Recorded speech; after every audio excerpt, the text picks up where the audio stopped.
Um, yeah, I'm going to open with a short reading from the Wei Wu Wei Jing. So just make yourself comfortable, and we'll open with this, and then we'll begin.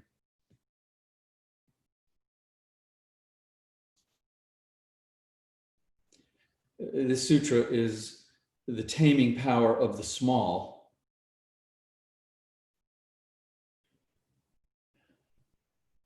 The best effort one can make is the gentlest effort. Wei Wu Wei. Quietly, persistently direct the mind towards emptiness. When all thoughts and ideas have dissipated, then make no further effort, just breathe. This is the only practice required of a human, the best one, the one that perfectly purifies our lives.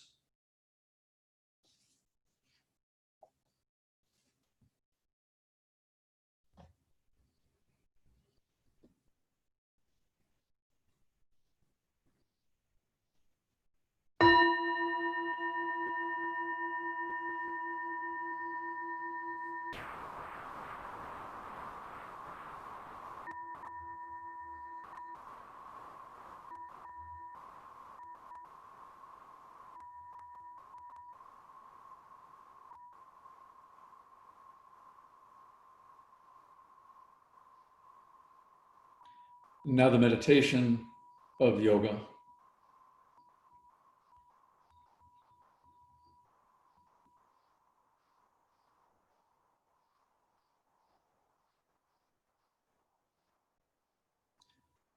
So I'd like to begin by asking you to just come into a fetal position. I just want to do this just to set a baseline for the investigation of this practice. So just make yourself comfortable, just curl up. Hopefully you have something soft that you're on, a blanket or a mat, and have something for your head, obviously. So you put no tension in the neck. So just make yourself comfortable, draw your knees up, and we'll just relax here for a few moments.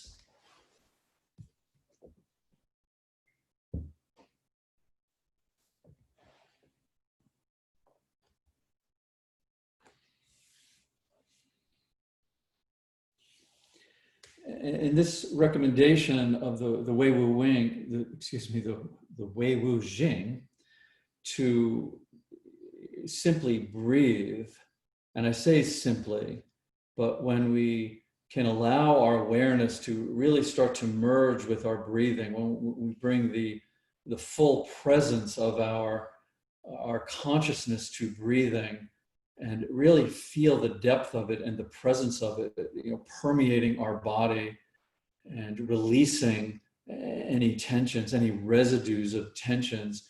This is very, very powerful. And it's also very mysterious. So at any time, if you feel a little disconnected from yourself or from the posture or from what I'm saying, just continually invite yourself back to your breathing. Just a slow, calm, deep breath that allows you to connect with this mystery, with this sense of being increasingly connected to your experience.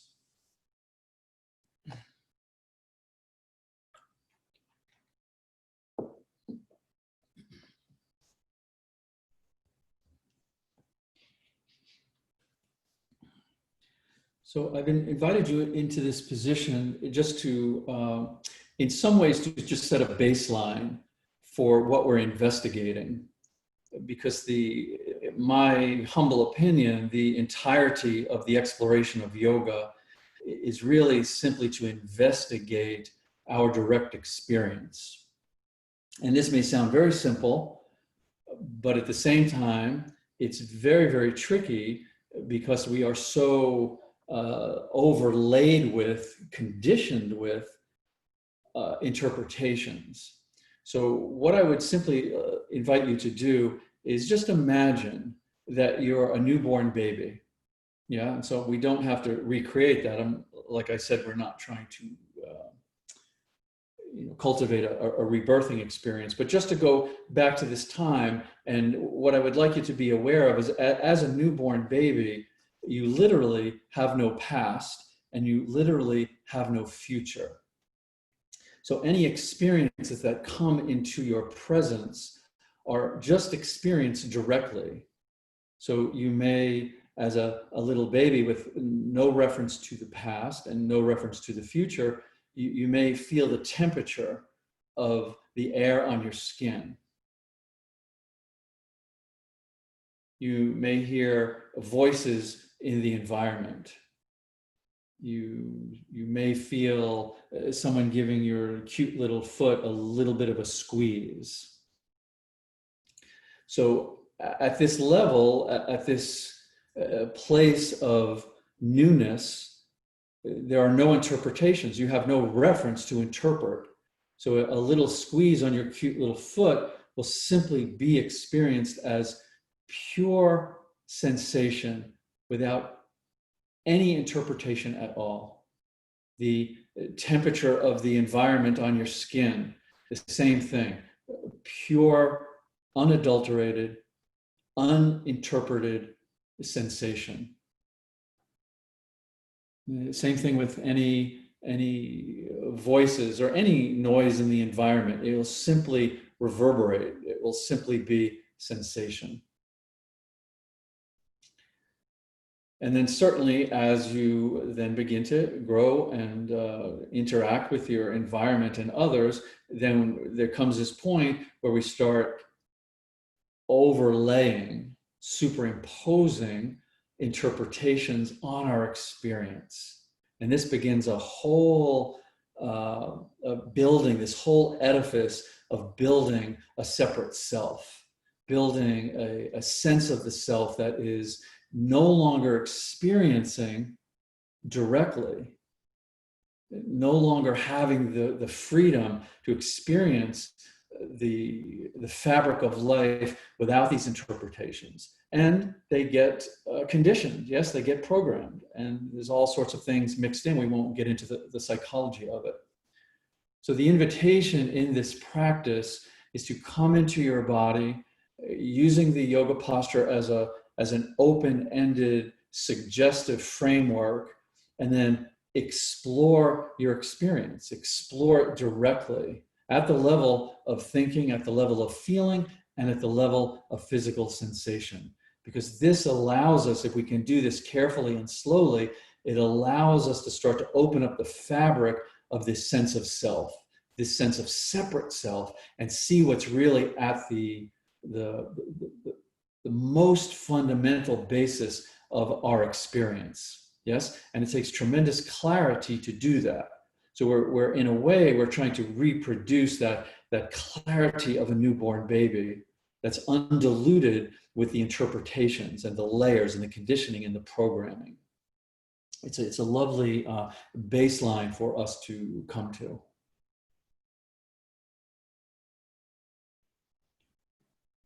And the same thing, another interesting one is hunger. Yeah, so as a little baby, you start to get hungry. All you do is start crying. It's just direct. It's so primal. We don't have to wonder, am I going to get nourished? Where is it coming from? Is it organic? We just feel hunger and we just express. So all of these superimpositions, all of these stories that we weave, we begin to grow up, we begin to come into maturity, and then we have this framework that's not based on our direct experience of life and each other and the world. It's based on these layers and layers and layers.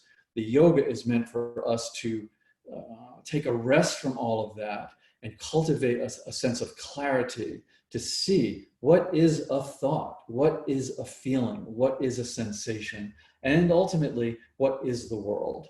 This is our exploration. This is our yoga.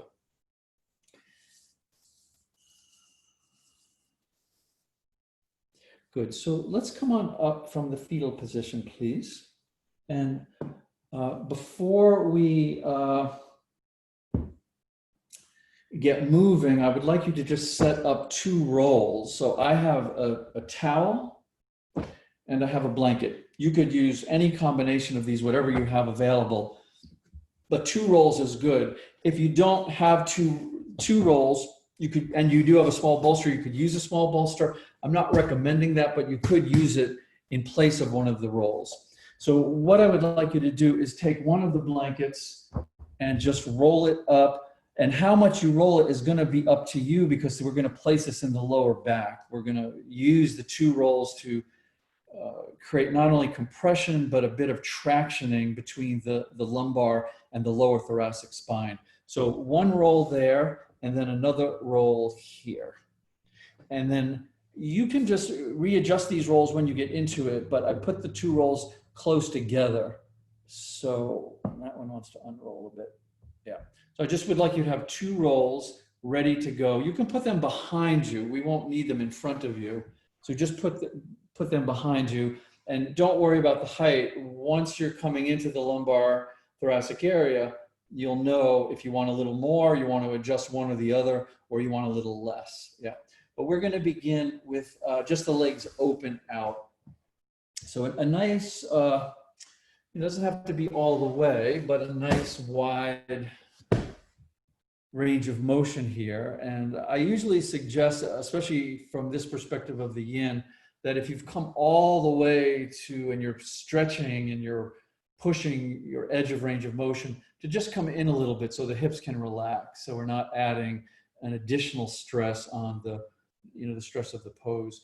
And then coming forward, have a little bit of relaxation in the lower back. We're not attempting to lengthen the spine and stretch everything. We're attempting more to unengage as much muscular tension and just kind of soften into where that fascial tension is met. And so I brought the bolster. You can use some pillows, whatever, to kind of soften the descent, make sure you're coming to a nice appropriate place, and then just start to sink in here. So if you don't need the bolster and you have the range of motion, you can come to the forearms or the forehead or whatever feels best.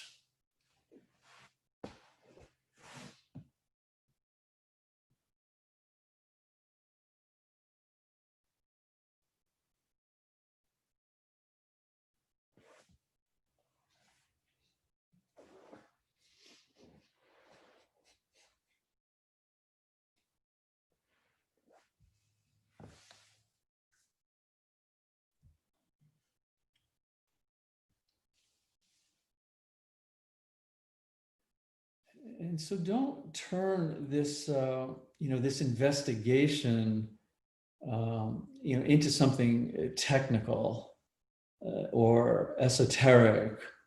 Make it very basic. Make it very simple.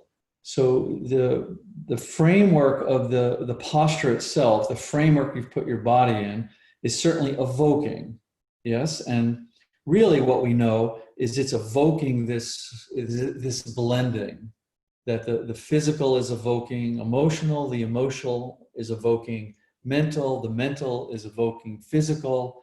So it's this interplay of energies moving through your body. The investigation then is to be mindful, notice where your awareness is drawn. So if it's drawn to thinking, if it's drawn to mental energies, then explore that. But explore that with what I'm suggesting, explore those mental energies by looking at what might be layers of interpretation, layers of habit, layers of conditioning. And can you allow yourself to relax and soften and back away and witness what the texture, what the thought actually is without the interpretation. The same thing for something emotional. Something gets triggered in a little corner of the heart, and we want to overlay it, or we want to react to our conditioning. We want to explore that. What if I loosened up the residue of conditioning and just felt what that feeling is, what that emotion is at the level of vibration, at the level of what my real experience is. And certainly the same thing with the sensations in the body. And in a way, this is really interesting to do with the body because it leads to a much broader exploration of what the body itself is and how we're holding that at the level of interpretation.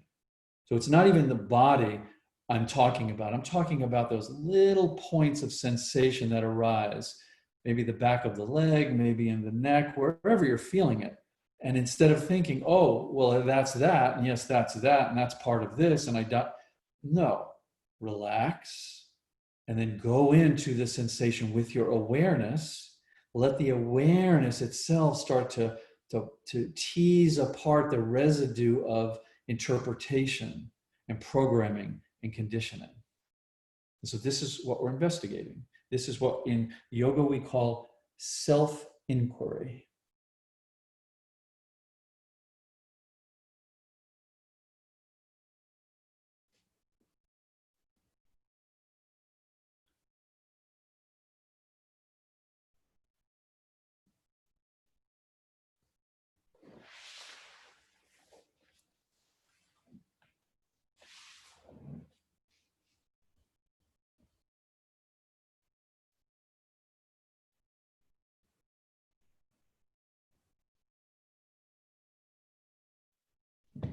And the really beautiful thing about this is that the breath is intermingling with.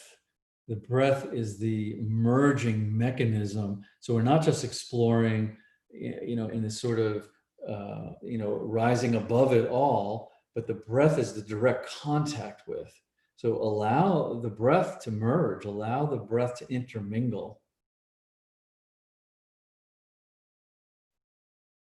In the yin practice, we're not using the breath to manipulate or change or fix. We're using the breath to intermingle with these various energies that we've been interpreting and we hold as something solid and self-identifying.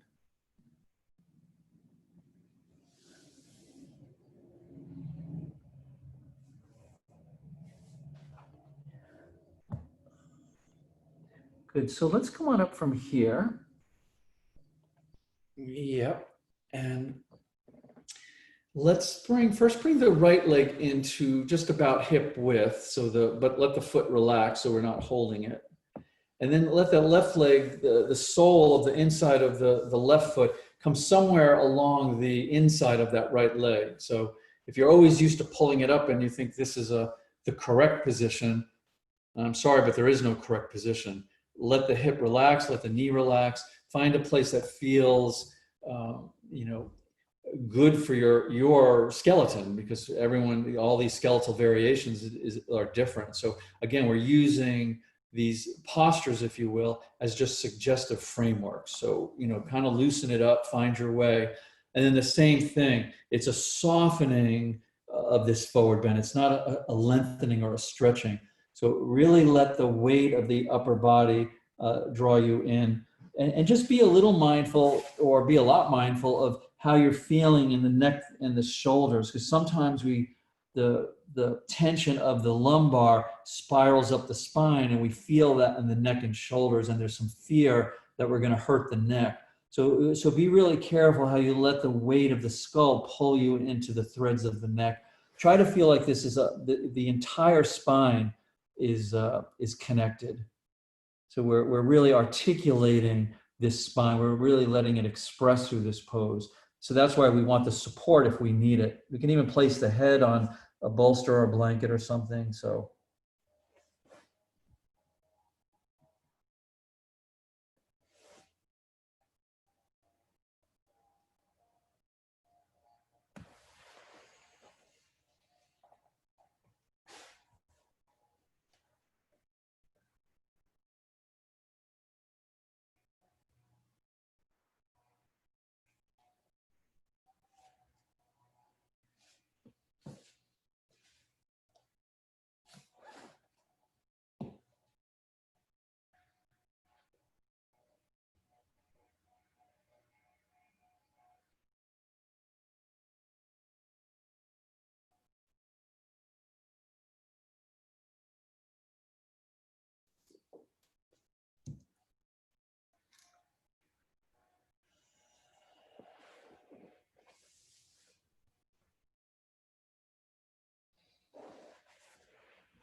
So, ultimately, what I'm suggesting, and I'm not suggesting this to, take this as some sort of dogma, certainly, never that.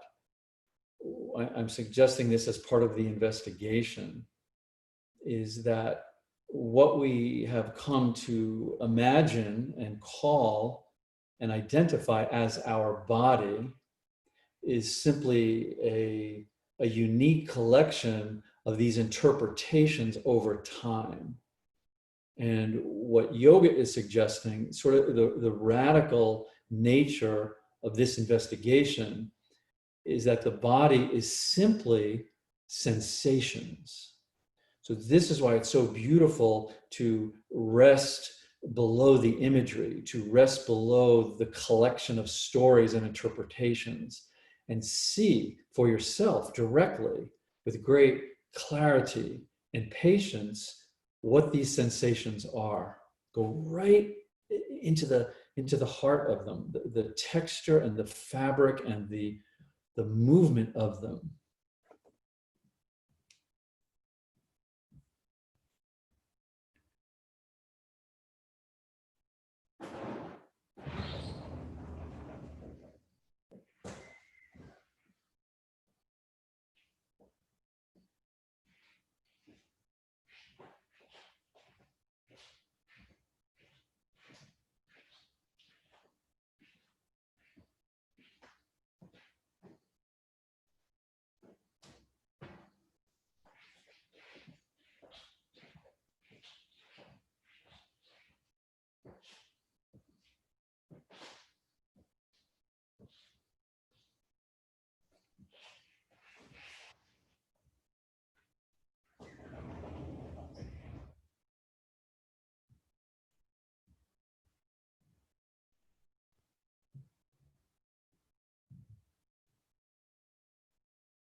Good. So let's come on up from here.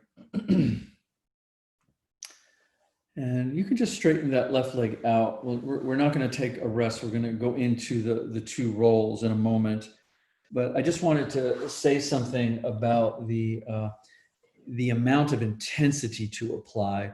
And this goes, whether you've been doing yoga for, 20 years or you've just started or you do it occasionally, it's kind of educating your relationship with the tension in the body. So in our more yang active yogas, we kind of push the edges often of the intensity because we're working more at a muscular level. When we're working at this fascial level, the optimum amount of intensity is that which elicits your ability to pay attention. So if it's not enough, the mind just wanders and you get sluggish. If it's too much, there's a preoccupation with feeling safe. So that's the optimum intensity. The optimum intensity is that which elicits the greatest amount of attention that you can hold in exploring these various things that I'm talking about, the direct experience of sensation and feeling and thought. Good. So with both legs out here, you have your two rolls, just pull them close into the low back, sit on the floor, and I like to make sure I'm holding them under here, yeah? I'm not holding them under, yeah, kind of pushing them towards the lower back, just so they don't slide when you come down, so we want them together. So one's going to create compression, one's going to kind of pull. That's the tractioning part. So best to keep the feet on the floor while you snuggle down over these two rolls, yeah? And just let the upper body come back. If this feels too much at first, you can stay on the forearms. You know, sometimes I'll sort of pendulate a little bit in and out. You know, the initial embrace is like, that's too much. But again, have the intensity be so you can have the maximum amount of attention that you want to use to investigate. So then when the upper body's all the way back and you're just like, okay, now I feel safe, then you let the legs relax out. Yeah, just let them relax out. Oh, yeah. Yeah, and then if you need adjusting, take as much time as you need to adjust so it feels just right. Should be somewhat a bit of pressure. It's also can feel a little supportive in the lumbar. And then the second one, the one furthest away from you, is that one is kind of pressing in that lower thoracic area. It's creating a little kind of pulling, tractioning situation. But even that, we don't have to get all that specific with it.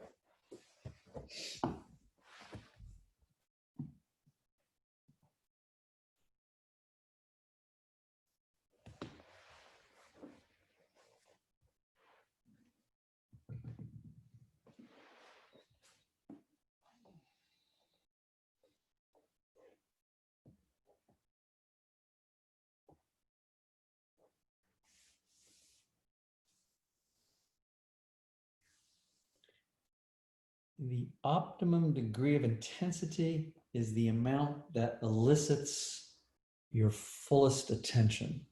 So at any time, you need to make an adjustment, you need to take a break, please do.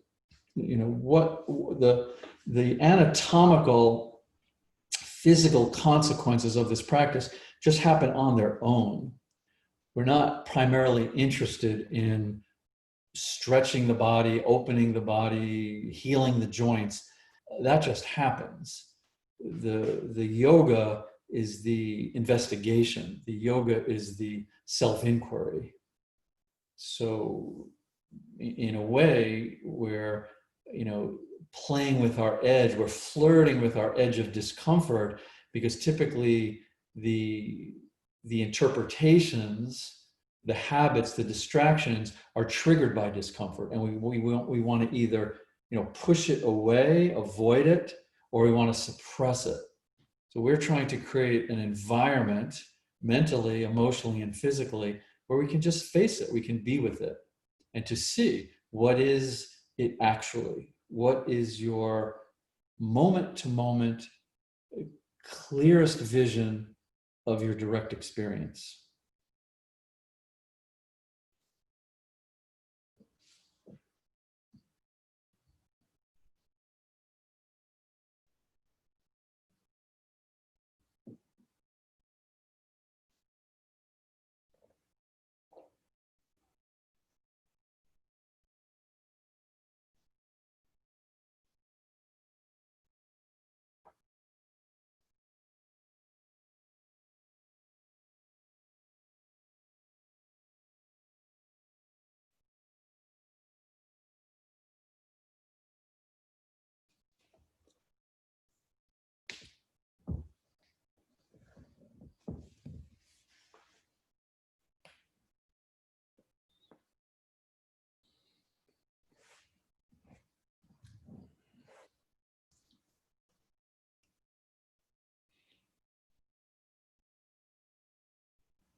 Our yoga then at the level of self-inquiry, you know, is not about then you know, trying to improve this image we have of the self. In a way, it's trying to deconstruct it. It's trying to see that the habits of the mind, the habits of the heart, the habits of the body really is the source of the tension, is the source of the anxiety, is the source of the fear. So the self-inquiry of yoga is its only purpose is to know the self, to know the true nature of yourself. Is the true nature of the self this collection of neurotic thoughts and these semantic spiderwebs? Is it the level of emotional triggering that we're always in a state of anxiety that we have to uh, turn to various distractions? Is it this physical body that's always changing and sometimes it feels great and other times we have to medicate or do more and more and more to make it feel good? Or is there a deeper basis for who we are? And this is the awakening. And so this is what we're really exploring. And this is why our capacity to become still and allow our awareness, the spaciousness that it is to permeate this exploration is so important.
So I'll just give you a little hint here. And this is such a beautiful contemplation, is that your thoughts, your feelings, your sensations fundamentally are all an expression of vibration. And why this is so beautiful and worthy of your contemplation is that you can play with that. You can be creative with that. The vibration is vibration. Vibration is primal.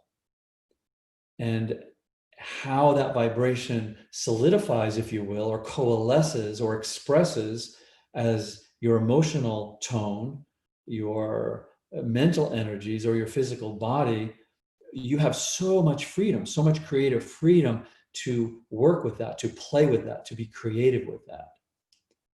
So at the level of your cells, at the level of your fluids, at the level of your breath, it's just vibration. And then over time, from that little baby, we started overlaying, superimposing interpretations. This way that this vibration started to express itself became more habitual, if you will. But it doesn't need to stay that way. So this is why we want to go into this sensation. What is it? We want to get to that vibration. What is going on in my heart? It's just vibration. Can I bring myself mentally, emotionally, and physically to a higher and higher vibration? This is to be explored. This is the self-inquiry.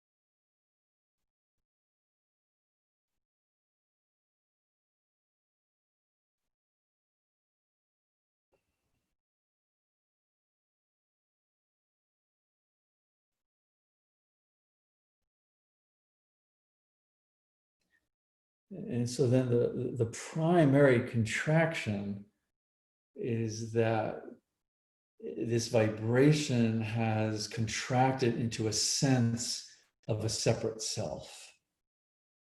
But at the level of vibration, how could that be true? That the whole universe, the whole cosmos, our whole planet, all of our inhabitants, our brothers and sisters are vibrating. It's a one cosmic vibration. And how we contract into a separate self, this is the interpretation. The inquiry is to see, is it true? Don't take a belief about it. Don't take a religious or spiritual dogma and then superimpose that as another interpretation. Go into the fabric of yourself as vibration.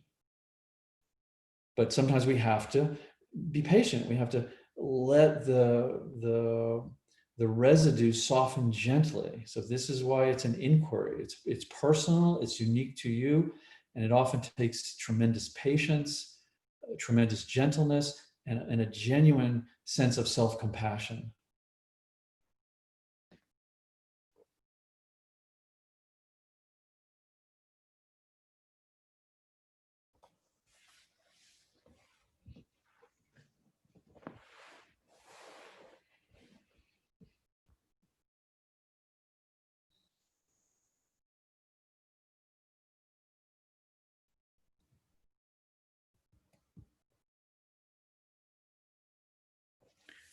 So before we release from this, just place your feet back on the floor so you're safe and stable in the lower spine.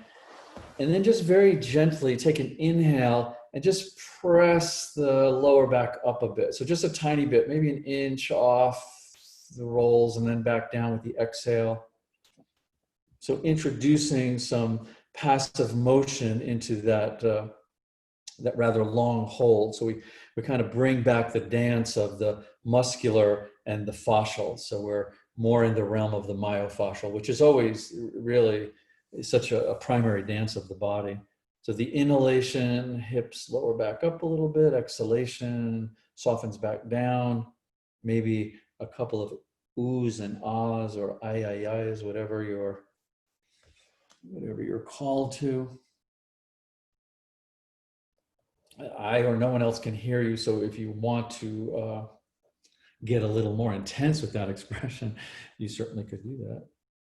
And then when you're ready, again, I think it's good to keep the feet on the floor. Two things: you can either, if the lower back will allow, you can elevate the hips up and just slide those two rolls out, or if not, maybe better, safer, just to roll to the side and then get off those rolls. And we'll just take a short rest here because we're going to finish up with that other side of that forward bend.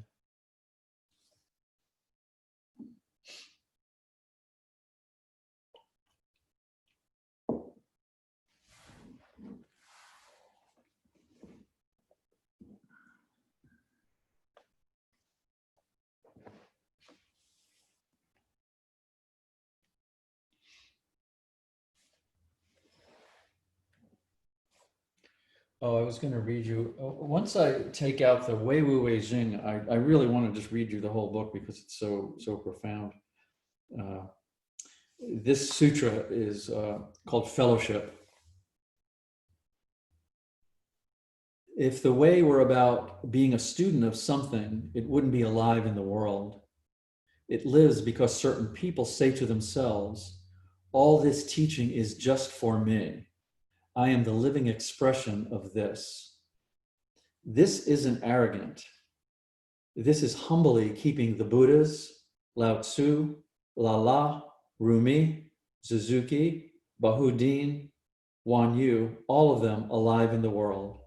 Only you can accomplish this. You are the only one.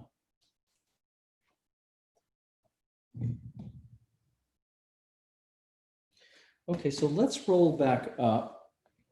And we're going to go back to the first forward bending. I'm just going to reverse the order of it. So this time, instead of doing the straddle first, we'll do the half butterfly first. So just extend your left leg out first here, and then that inside of the right foot goes somewhere along that, that left leg. Yep. So again, nice and relaxed in the hips, particularly lower back, left leg, hamstring, and quadricep, and then just begin your forward bend as if you're really looking just for the first little tugs of resistance. This is the signal to slow down. So you're not using your body to get into a yoga pose. You're using a yoga pose to get into your body. And you want to feel this at the most nuanced, subtle way you can possibly feel it. And so you're always invited, if you're at 30 or 40% of your full range of motion, sometimes you need to spend a little time there. Let things guide you, and maybe you want to shift a bit, maybe you need to withdraw a bit, and maybe your body will invite you to go deeper. So most important to listen to the invitations of the body.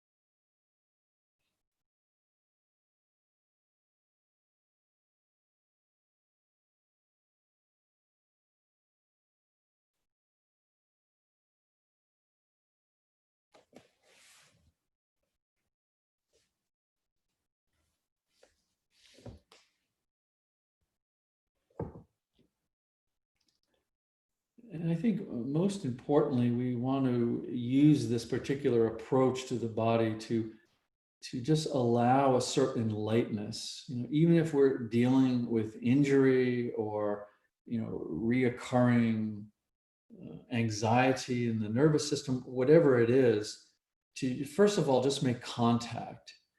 Let it be a light-hearted experience. And all of these things that I'm sharing, more just like music in the background.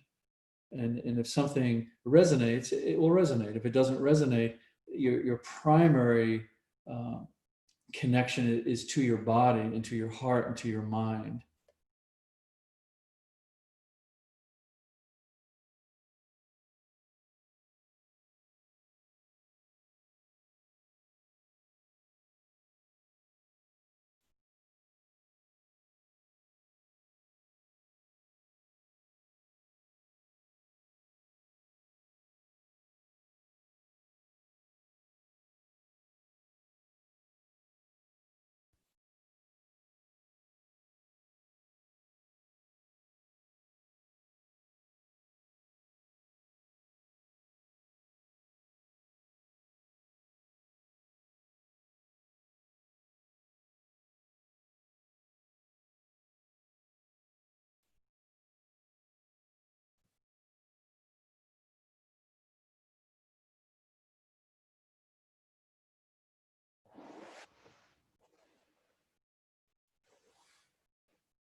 And so that's when I say something like, your body is not this collection of self-images that you've been holding over the years. Your body is just sensation.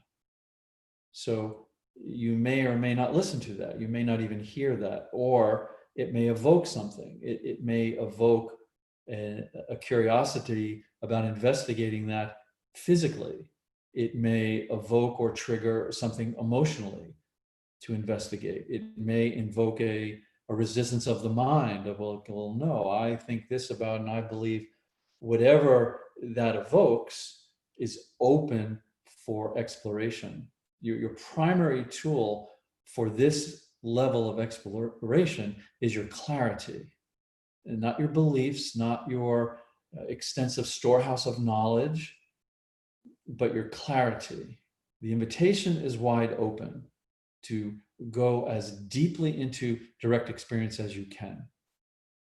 So it doesn't matter. It doesn't matter if it's evoking mental energy, the expression of vibration as mental energy, the expression of vibration as emotional energy, or the expression of vibration as physical energy, or through the mental energy, often a expression of the world, the environment, the anxiety of this,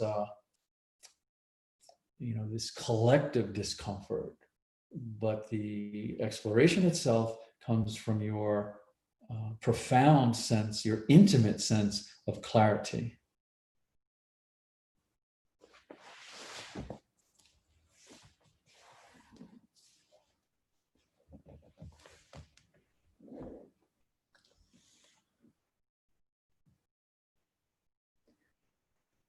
Good, so let's roll up from here. And we'll do the second part, which was the first part last time we did it, but that seems like ages ago. So let's just open the legs out.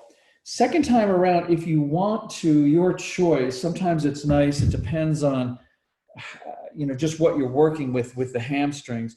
Sometimes it's nice to just put a roll or the small bolster under the knees for this. And then you're not as wide, certainly, which can be nice for the hips, but you've also alleviated a lot of the resistance in the hamstring as well. So this is an interesting thing to do, but it's just optional. You could do it without this, but just to make sure you round and soften and relax and unengage the lower back as much as possible.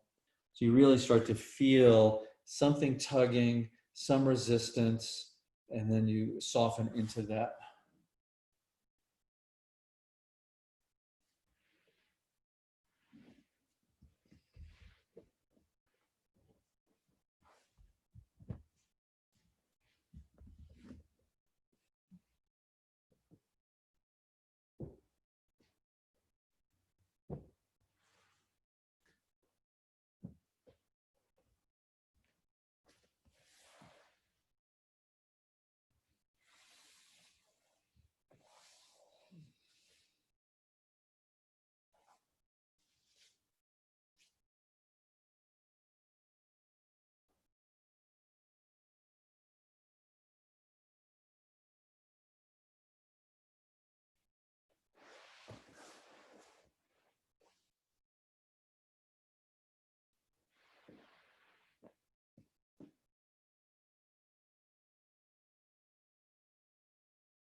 You can use this imagery, this creative imagery of being this safe, beautiful, innocent little baby.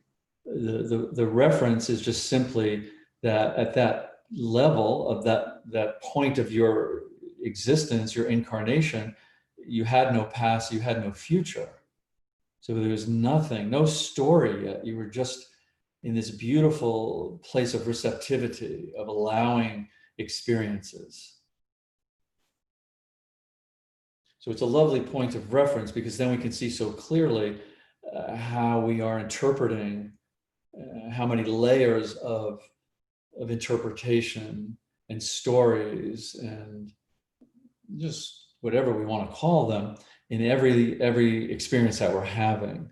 So the relaxation, in a way, is seeing if we can creatively relax back to that open state where no interference or distortion from the past, no interference, distortion from the future.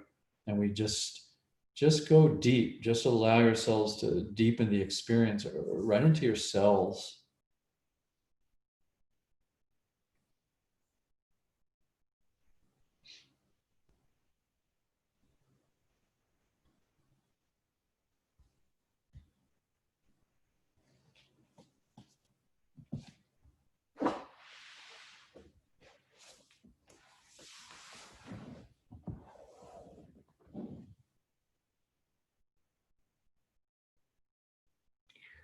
Good. So let's come on up from here, if you will.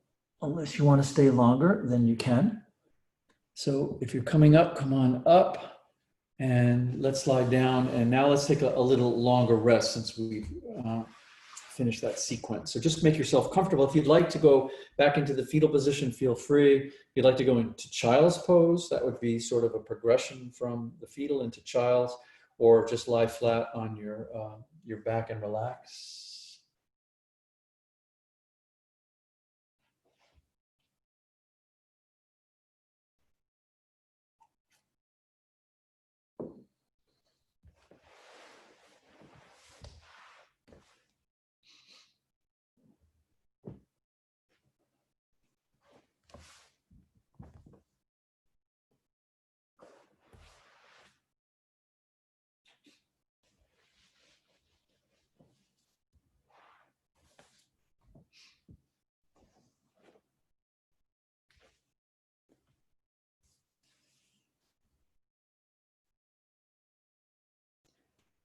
So I want to just emphasize again that this is very good news that I'm sharing with you, that your thoughts and your feelings and your sensations are an expression of vibration that are not static, they're not permanent.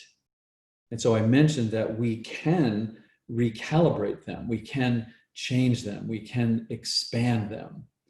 So the question is, how does one do that? That, my friends, is what creativity is. So we can listen to sound at a high vibration. We can do this slow, deep, penetrating yoga. For some of it is hiking up a mountain and breathing fresh, clean air. We can contemplate a blade of grass and how that got to be there. So the creativity on how to work with your own, I want to say collection, but that's not the right word, but how, life itself, it comes into your beingness, and your senses then, just sort of mix and blend, and then we react, and we've got this expression of vibration that is open to change. And I think I was talking about this a couple of weeks ago, the emotional guidance system, at its very fundamental, it's very simple. If it feels bad, it is low vibration, more contraction. If it feels good, it is high vibration. We want to follow that. We want to explore that. So it's built into the system. This is called life. But we want to trust that. We want to explore that. We want to start to feel that. We want to start to feel that what I'm feeling, my physical body, my heart, my mind is just at some level vibrating. It's not set in stone. This is good news. This is yoga.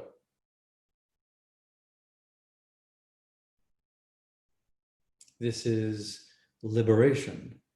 This is self-awareness. This is awakening. And this is enlightenment, and not enlightenment in that you have this mystical experience and you're special and you get to wear, grow a beard and wear robes, not that kind of enlightenment, but just the realization that you are light, that this bioelectricity in your body and your cells, that the life force itself, and you connect with that. You connect with your vibration at this light. You already are enlightened because you are light.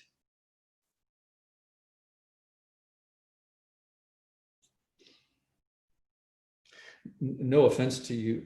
No offense if you do have a beard and robes. I didn't mean that. I mean, there are many kind of ways to misinterpret enlightenment.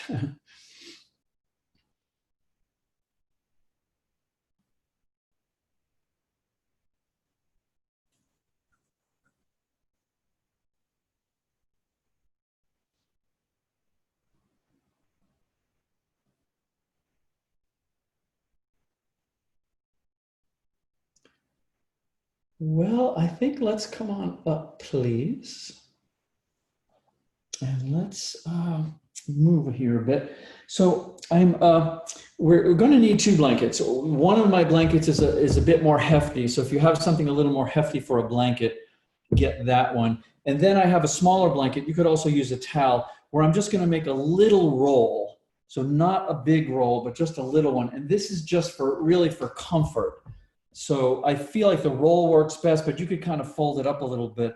So I'm just going to use a little roll, and I'm going to put that to the side, and then we can apply that when you're in this. But with this heftier blanket, I would like you to just fold it a couple of times so it mimics one of the yoga blocks. If you have a yoga block and you want to use the yoga block, you could do it. It's pretty much the same, just the block's a little bit more rigid. So if you have a yoga block and you want to use it, just put a blanket over the yoga block, and you can use a yoga block for this. Yep. Sometimes I used to use the block a lot more, but I've come to prefer the blanket. There's just a softness around the edges, and it allows the just sort of the pelvic ligamentation to shift a bit. So what I'm going to do is I'm just going to fold that blanket, the heftier one, so it kind of mimics the yoga block. Yeah. So basically the same height is what we're worried about. Yeah. So then what we're going to do, put that other towel or blanket aside, is I would just like you to, again, feet on the floor is imperative. Support yourself with your hands and just lift the hips and place the back of the pelvis on this, this pad that you've made. Again, going to the elbows is the safest way to sort of make sure you're good coming down. Bring your upper body down. If it feels a little high up in the lower back, you can bring it down a little bit, or this is where you would make the adjustments, especially when you open the legs out, because the top of the hips, the psoas here is going to pull, and you want to be in just the right, at the broadest part of the pelvis as you can. So you find your pubic bone straight down, there's the pelvis, you find the hips go down, there should be the bolster. Then sometimes what happens is the chin wants to tuck in too much here, and it sort of distorts the upper spine. So this is the suggestion to take a little roll, just a little roll, and just place it under the neck. Yeah, so it's comfortable. Yeah, and then we kind of support the cervical spine in its natural position. This is lovely. You can bring the legs out a little wider than the hips if you like. And we'll just settle in here for some time.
And just keep in mind, and this is a lovely area of the body to really bring this up, is that the feedback that you're getting is not universal. This is very, very unique to you in this moment, and that it's always changing, and the way you contemplate it, the way you evaluate it. So this is your body. This is your body growing and changing and giving you feedback, but it's completely unique to you. So this is why we want to really, really honor that this is a contemplation. This is a somatic contemplation. And like I said, anything that I'm sharing is just music. It's just background. It's just the wind moving through the trees. But the vibration and the feedback and the listening to your body, this is primary. And for the most part, what I've been saying is it's not really an experience that is describable. It's too multidimensional for that. Not that thought and insight won't get evoked, but at the level of our inquiry, that's just more experience. So whether it's physical, emotional, or mental, all objective experience, this is what we're exploring.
And at some level, we can explore that the discomfort or the pain or the symptom, doesn't matter what we call it, this is the intelligence of the vibration.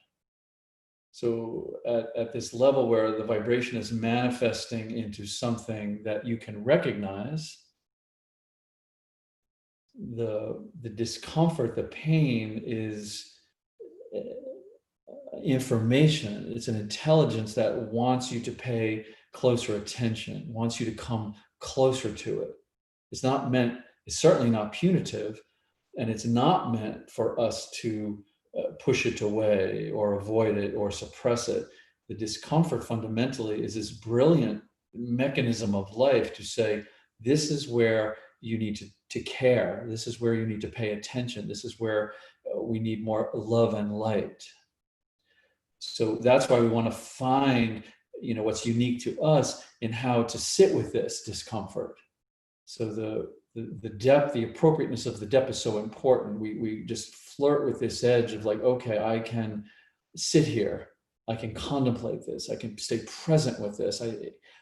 Because if the body starts to clench, then that intelligence gets pushed back down. If it's not enough compression where we don't feel anything, we just drift off into sort of murky, vague imagery.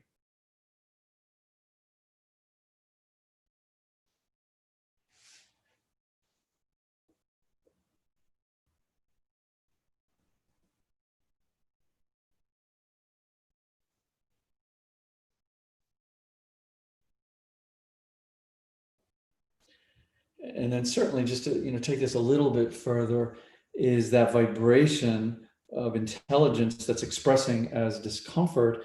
If it's not addressed, if it's not cared for, if it's not explored, it can turn into fear. But that fear is nothing but misapplied energy. It doesn't really exist. This is one of the superimpositions of the mind. So fear is just restricting our energy. So that's why we don't want to go to the fear. We want to stay below that level where we're not bracing, we're not afraid.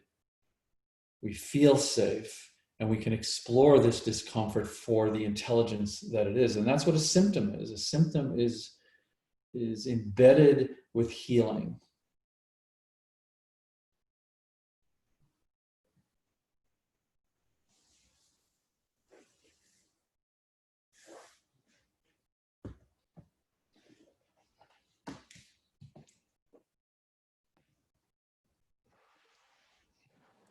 So we're going to stay here just a bit longer. If you're in an interesting place and you just want to maintain stillness, please do. If you'd like to just move into the hips a little bit deeper in an interesting way, then just leave your right leg extended and draw that left foot. So you're just going to slide it under your upper right thigh and let the knee relax to the left. So and you can adjust that foot wherever it really needs to be, but it's just bending that knee with the foot up and in. So the weight of that left leg, you'll feel it. It's very interesting because it's not only hip, it's psoas as well. So don't get me started on the psoas, just feel it.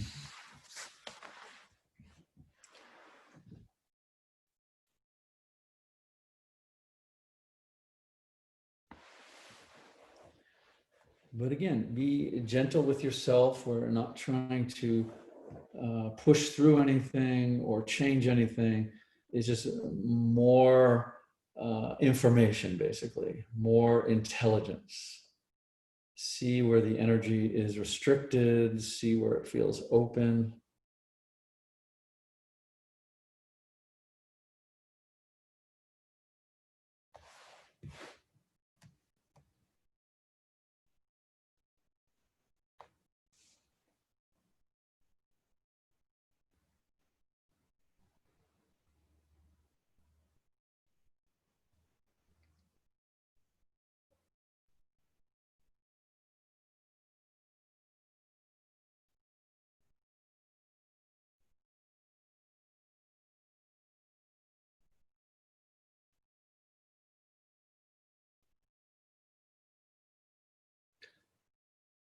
Good. So you can straighten that left leg out if you like, and you can bring the right one up and in. So just go to the other side.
And then you can relax that right leg out as well.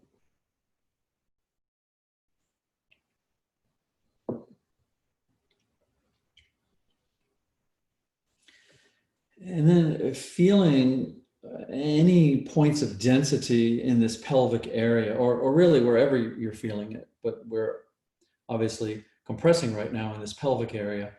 So just to bring your attention to something you might be feeling. And I would like you to just visualize that your body is a container and your breath is just a river of warm water.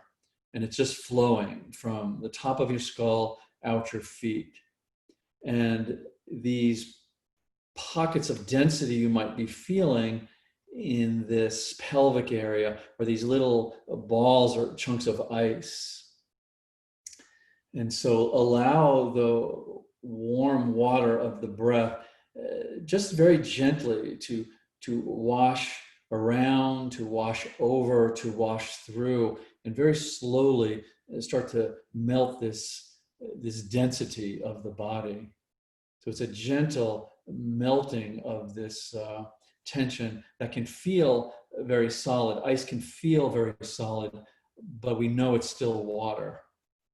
And we know that as it softens and melts, it merges back into the river of the breath of the body and then becomes warm fluid like your body is. So just creatively visualize this warmth, this liquid warmth that just surrounding and washing over and under and even through a bit, and just softening this chilly density of discomfort in any little pockets that you feel it.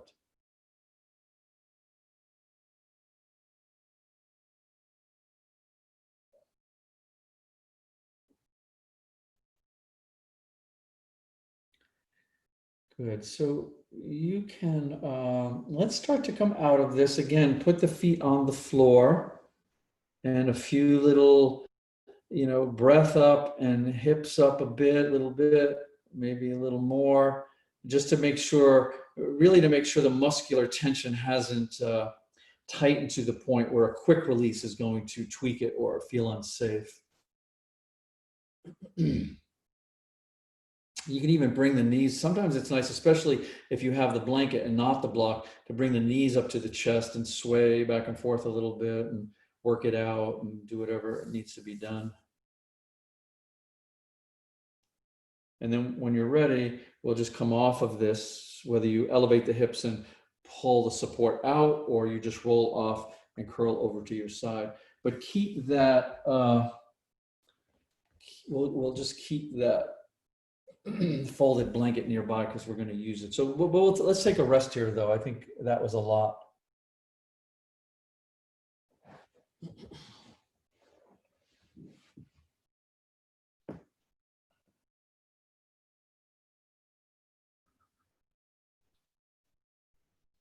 And just incredibly worthwhile, to spend the time in this this sacral pelvic area, especially if you're doing mostly backward bends to start to relieve, lumbar discomfort or limitation, because we know that lumbar spine sets right into the sacrum. So the sacral spine area, and we know that your pelvis is the most ligamented part of the body. So as it misaligns and torques and tightens and dehydrates, it has an incredible effect on the lumbar spine. So yeah, we want to do the backward bends, we want to do the forward bends, but we want to apply as much therapeutic compression into the sacral pelvic area as much as we can. It makes all the difference. And because it's so ligamented and the fascial system is our primary connective system, it also radiates tension to other parts of the body that often have their root deep in the pelvis. So to start to free up your pelvis is really going to affect every area of the body.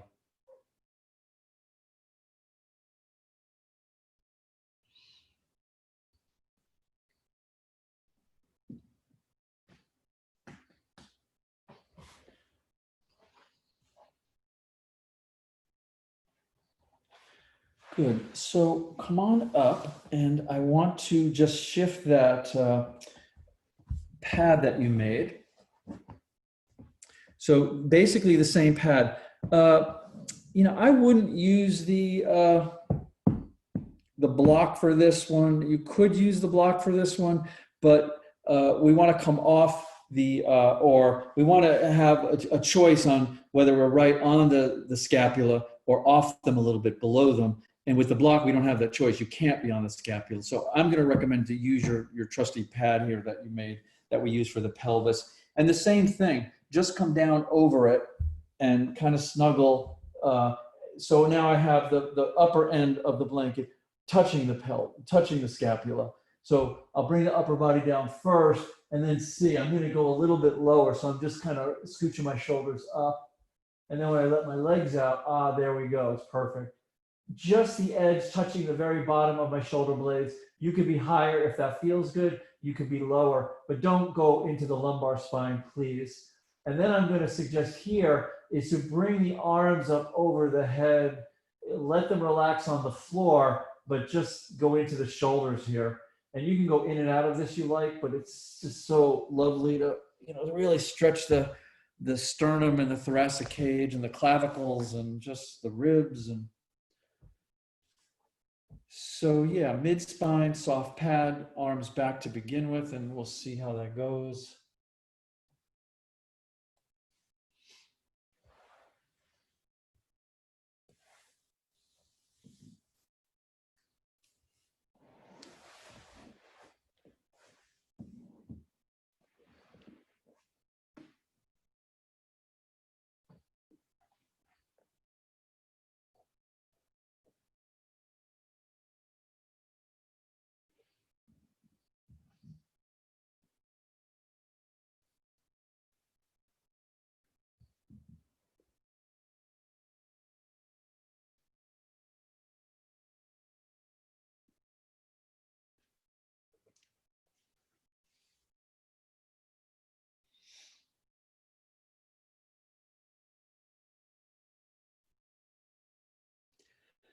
And the same imagery, if you would like, be creative with it. This imagery that the breath has a warmth to it. The bodily fluids have warmth to them, and that they can saturate density in the body. They can saturate places where something feels a bit blocked. So this is very different imagery than forcing it. We're never forcing a system that will not be forced. We're allowing softness. We're allowing just energetic intelligence to permeate these areas of density, as they may want to share something with you. So we don't want to think we know better. Whatever you're feeling for a reason.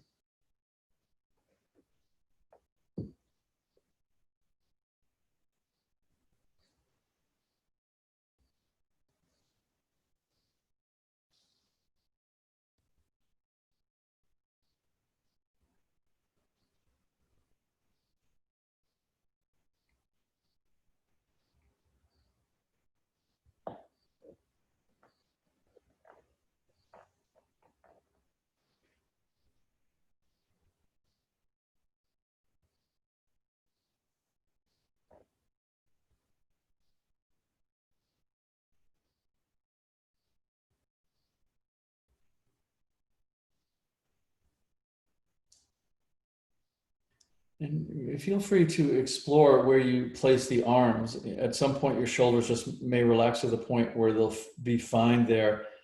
If not, if the stiffness starts to feel distracting, certainly let them relax for a bit.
And I think one of the things particularly to keep in mind, at this level of sensitivity and exploration, is that when we start to, peel back these layers, if you will, of these interpretations, of the body and the heart and the mind that we've been collecting our whole life.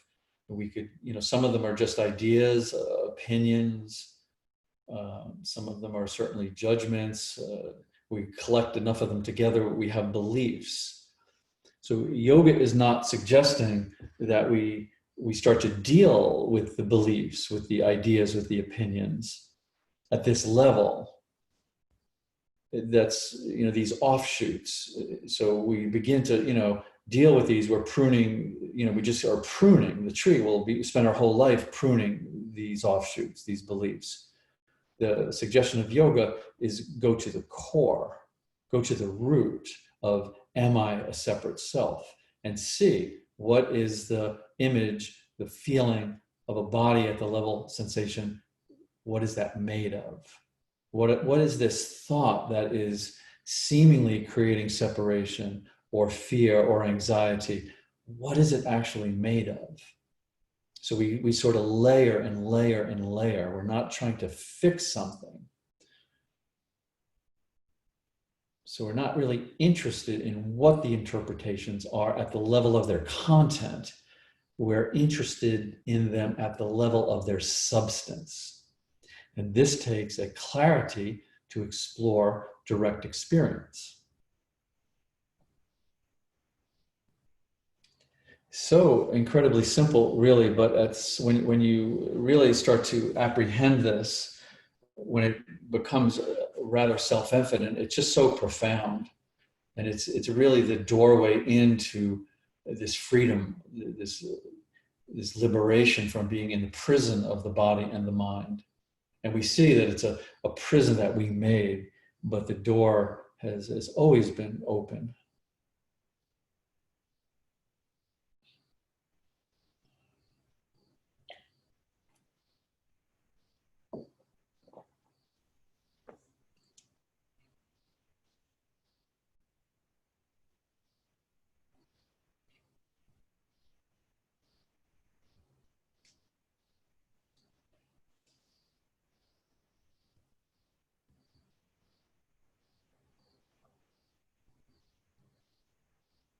Bring some awareness to your exhale breath, your out breath, and extend it a little bit longer, and bring your awareness to the movement in your upper solar plexus. The exhalation is allowing your respiratory diaphragm to press upward and actually start to massage the fascia of the heart, the pericardium.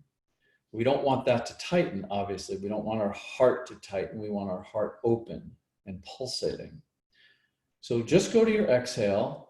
Let the exhale go a little bit deeper, whatever feels comfortable, but feel that there's actual movement.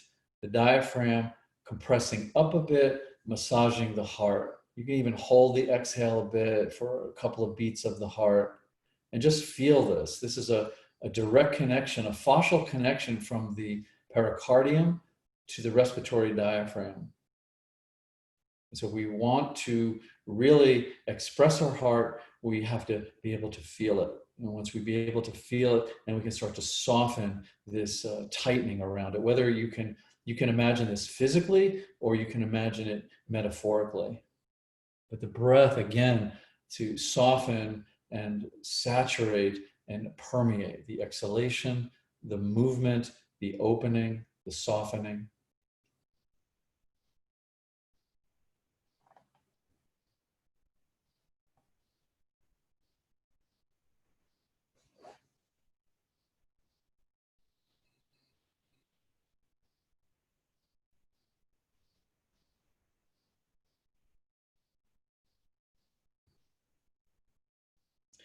And then, of course, the inhalation, that respiratory diaphragm pulling down into the organs of the torso, into the belly, into the intelligence of the gut. So if there's tension in the gut that's woven into the tissues, in this position, particularly when we're open here in the solar plexus, to take an inhale, but feel that downward movement, feel like we can rest with that tension for a moment and feel it. It may not be mechanical, but it's certainly energetic. So we want that flow of the diaphragm massaging and loosening and connecting. So it's moving. We want the lower centers and the upper centers connected with this feeling of movement. And if that heart, solar plexus, gut area has tension in it, we want to start to soften that.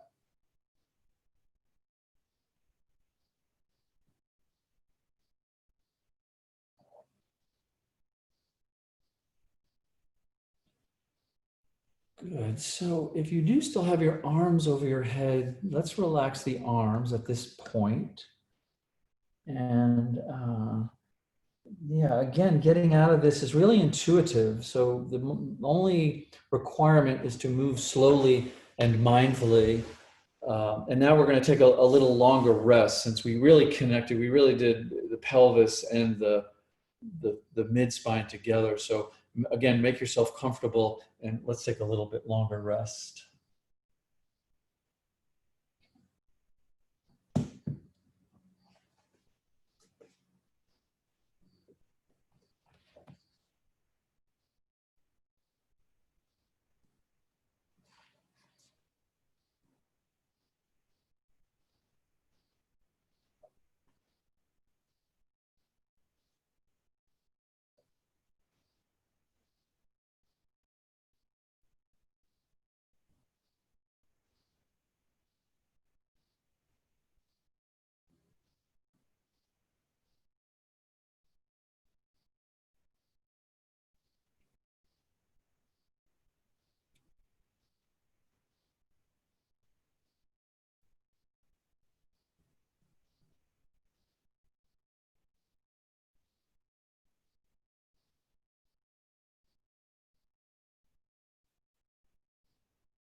I'm going to share this very short reading with you. I just happen to have, I'm rereading Rupert Spira's book called The Transparency of Things. I wasn't planning on sharing this, but I just opened it randomly. And this little paragraph, to me, speaks to how we open the yoga with coming into the fetal position and coming into this spaciousness before we had a reference of the past or a reference of the future. So if you just want to evoke that or imagine that, this is, to me, this speaks to it. It's very beautiful. And of course, it's out of context, but I'll just share this small paragraph with you. Time is the first language of the mind. The space is the first language of the senses. Remove time and space from experience, that is, remove name and form, and we are left with the oneness of consciousness existence. We are left with timeless, spaceless presence with being. Being shines in the self as consciousness and in the world as existence.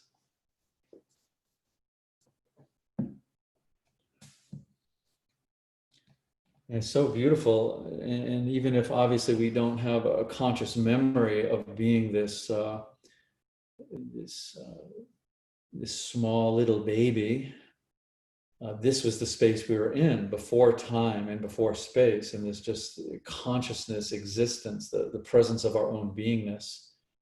So to just evoke that, even if we're using creative imagery, I think it's really powerful for the system to know that that's where we come from.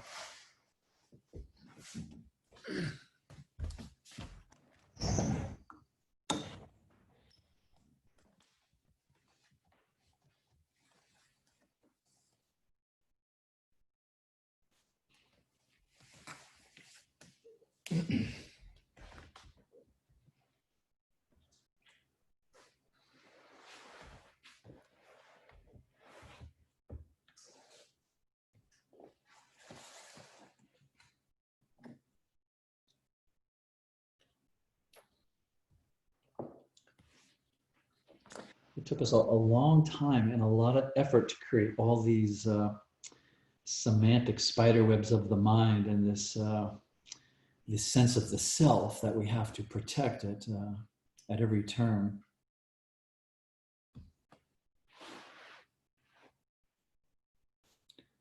Nice to have a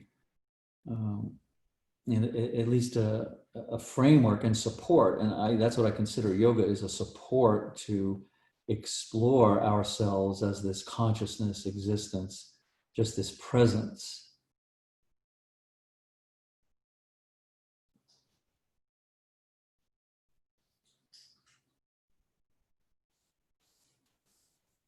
And this, I guess another word for that would simply be happiness, when we can be happy for no reason.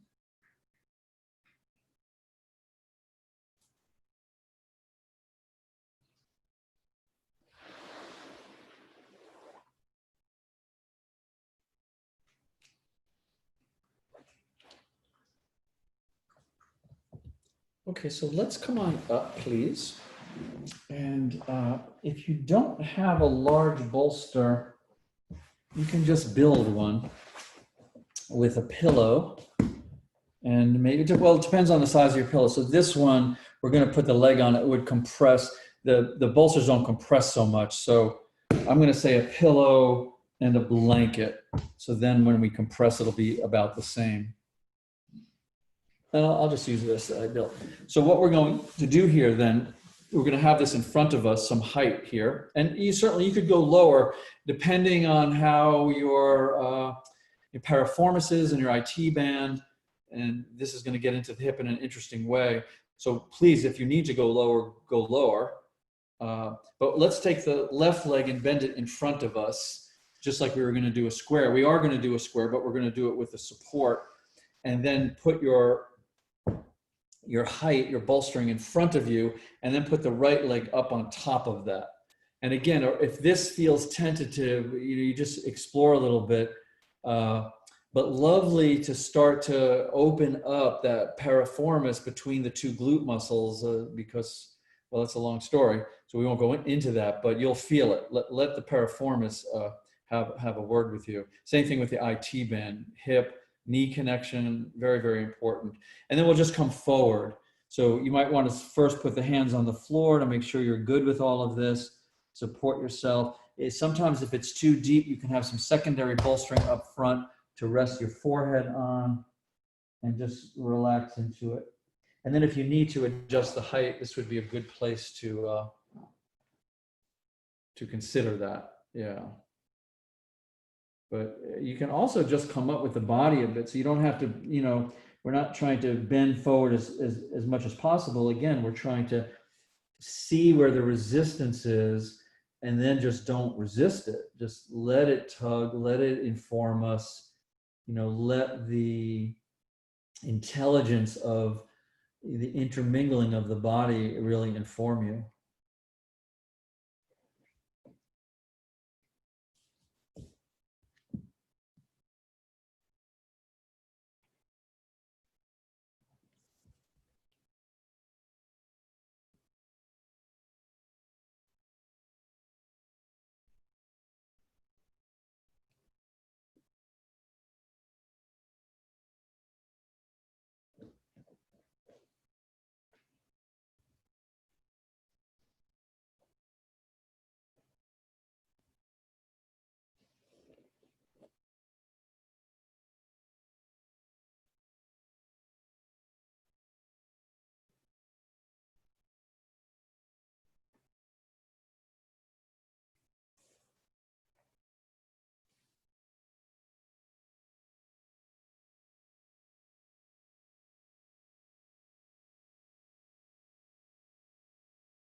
And even this can be a time to, appreciate take a very well-deserved and valuable rest from just the language itself. So all of the language, the language of piriformis, the language of IT band, knee, hip, this is incredibly limiting. It's just pointing to, in some way, it has no relation to the reality.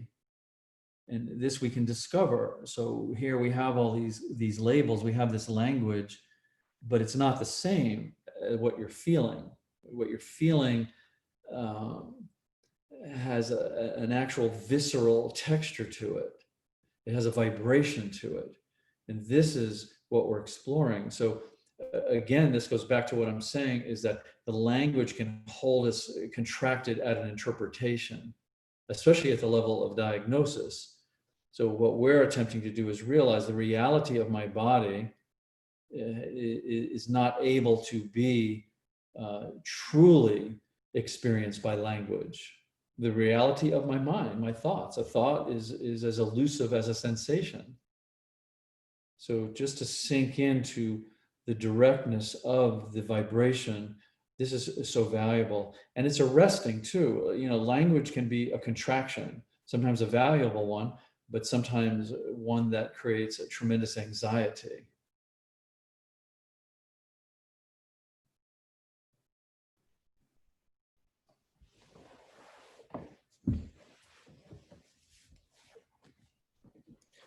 So let's come on up from here, but just keep your legs right where they are, and then interlock your fingers behind your back, if you're able to. If not, you can just keep them apart. Try to straighten the elbows, and then start to bring the arms up. With the elbows as straight as you can. If they bend a little bit, fine. Or if you're not interlocking the fingers, we just want to gently press the lower back forward and bring those shoulders over the hips. You can even bring the chin up a bit. This is a lovely time to open the jaw, stretch the face muscles, maybe point the chest upward a bit.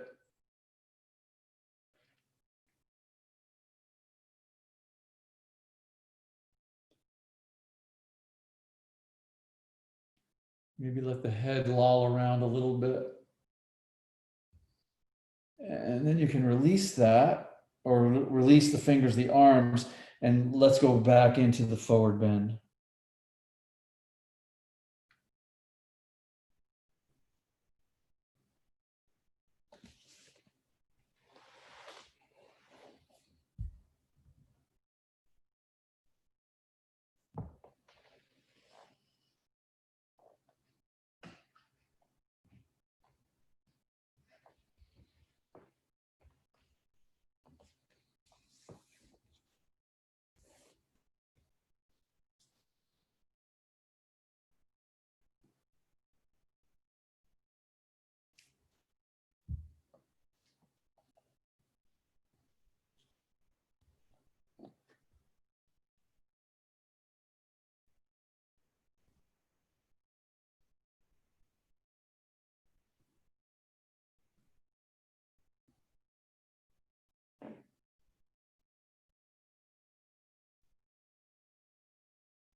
And just to know, when you start to really let go a bit and enjoy your exploration of yourself as vibrational, that the intelligence of vibration, it has this capacity to become very contracted.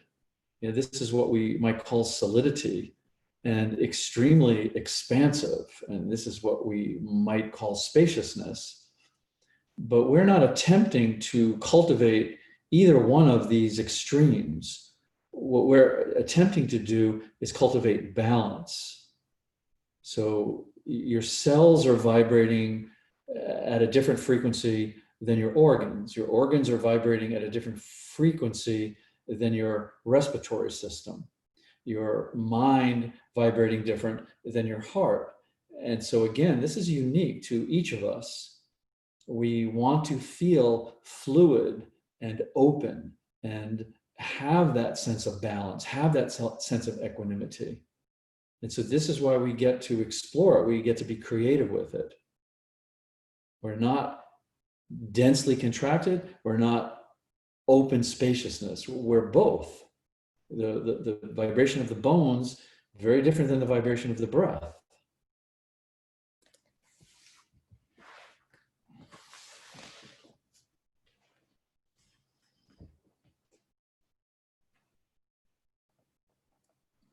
So let's come on up from here. And let's open the legs out a bit.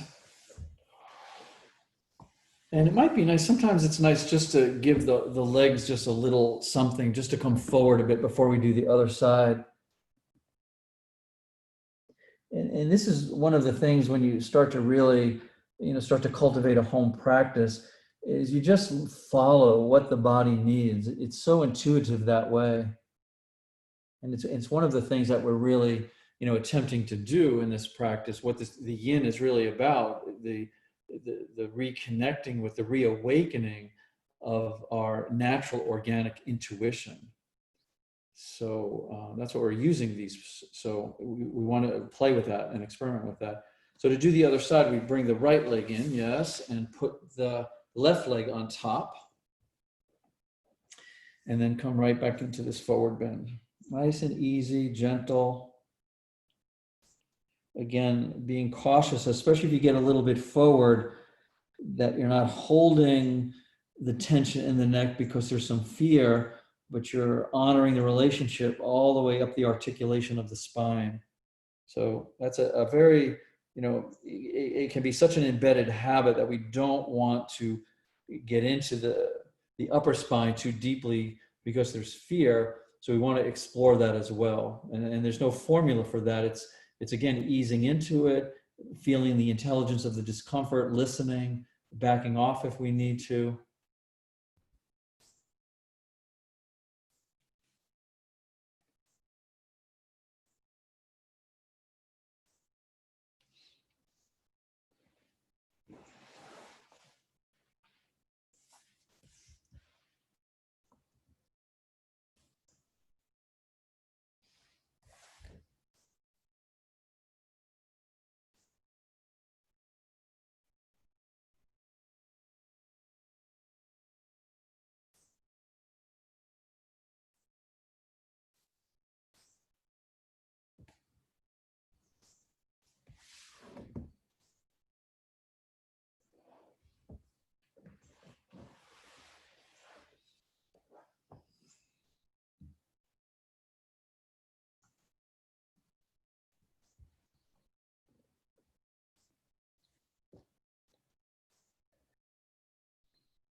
It's been very interesting, listening, just listening to the general sort of murmuring of our collective consciousness these days.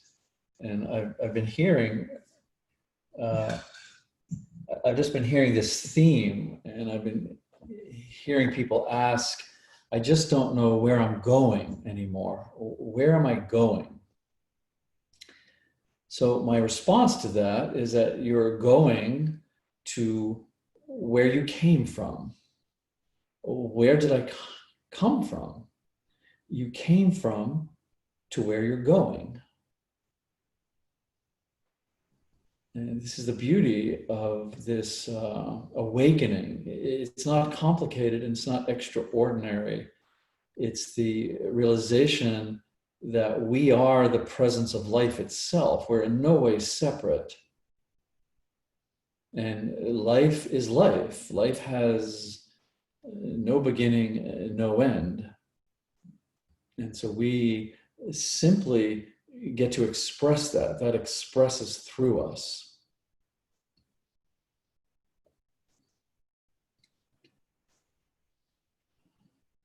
And we may either enjoy or not enjoy being the wave of the ocean, having this individuality, this sense of separate self, but we're still the water. We're always the water.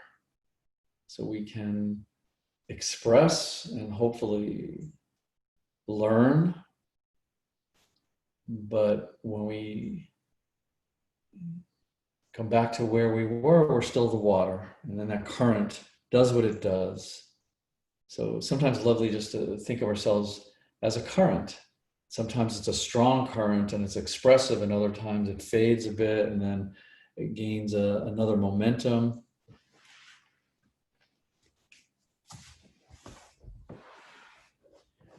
So let's do that same thing again on this side. Let's come on up, if you will. If you want to stay where you are, fine. Please do. And same thing, we'll just interlock the fingers somewhere behind the back. You can change the grip if you want. You can keep the wrists open, or you can bring the wrists together. It'll just pull those shoulder blades a little tighter. And then just nice and slowly start to bring the arms up. You can bring the chin up a bit. You can do the same thing. It's really nice to take a bit of an inhale and just really open the jaw, all the tension that's held in the jaw, the superficial fascia of the facial muscles, the optic nerve behind the eyes. Let the head have any intuitive movement. Try to straighten the elbows a little bit if you can.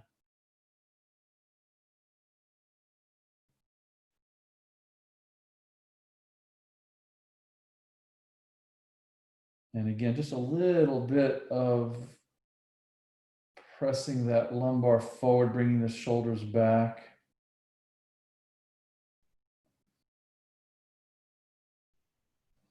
And then let's release the arms, and we'll relax right back into the forward bend.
the commitment to ultimately knowing yourself as you truly are is a very, very powerful one.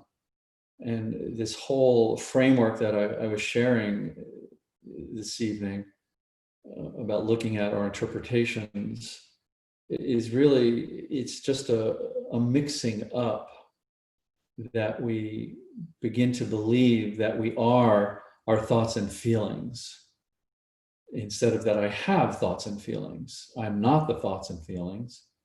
So this is a primary mix-up. It's a primary confusion. And the remedy for this is to contemplate the nature of who you truly are. And so we have this right in front of us. It's very simple. We have the thoughts and feelings all the time. And so the investigation is, am I the thoughts and feelings, or do I simply have thoughts and feelings? And if I can start to make space there, then I have space. I have consciousness. I have presence. I have vibrational energy. And we can then more identify with that. We still can have the thoughts and feelings, certainly. But we go from I am thoughts and feelings to I have thoughts and feelings. And this is the depth. This is the groundedness of our being. And so this is what we want to allow. This is what why a yoga posture is a refuge. It's a sacred space for us. And the practice itself is a ritual, because we're exploring something very powerful. We're exploring the nature of ourselves. We're easing into awakening to our essence. In religious terms, we would call it our divine presence, a purity of consciousness. Very powerful. So let's come on up, please. And you can lie down and take a rest if you would like. You can go back. It might be nice to go back into the child's pose and be the cuteness of the little baby again, if you would like. You can lie flat on your back. You could sit up with me and prepare to close. So just whatever you feel called to. And I can't help myself. I'm going to share one more sutra from the Wei Wu Wei Jing. And the reason I chose this last one, because I think it's particularly appropriate to the collective energy that we're all having to navigate through these days. So just make yourself comfortable, and I'll close with this final sutra, which is called the Clan.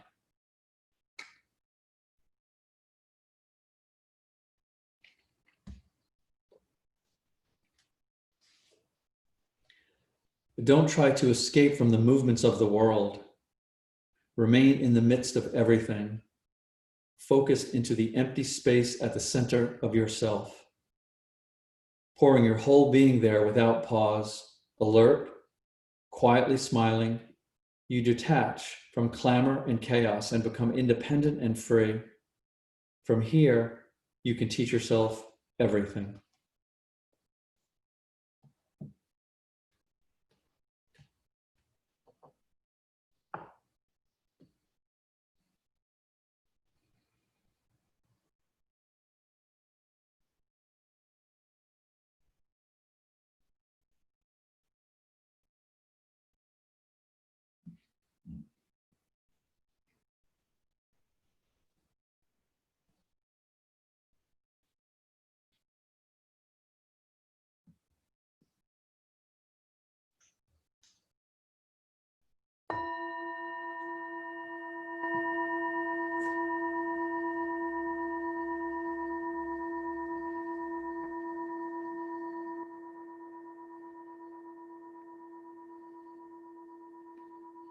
And namaste.